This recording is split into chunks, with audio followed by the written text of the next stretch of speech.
Hey guys, welcome back to the channel, and this is how to download my YouTube videos. So guys, watch till the end as I discuss two methods for you.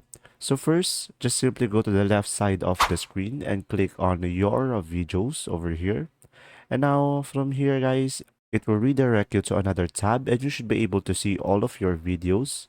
Now from here, when you go to your video, you should be able to see here the three dots, which is the options. So click on that. And after that, you should be able to see here the download button. And after that, guys, as you can see, it will download the video and it will be on our computer. And from here, you should be able to download it. Now, another option that you have, you can download other people YouTube. So let's say I want to download this video over here. So click on it. And after that, from here, as you can see, you should be able to see the download button over here.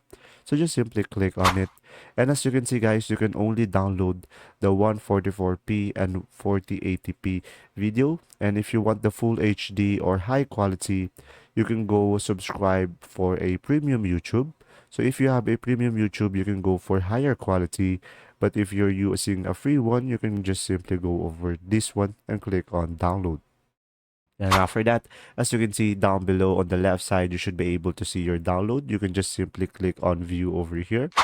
And after that, you should be able to see it over here. There you go. See ya.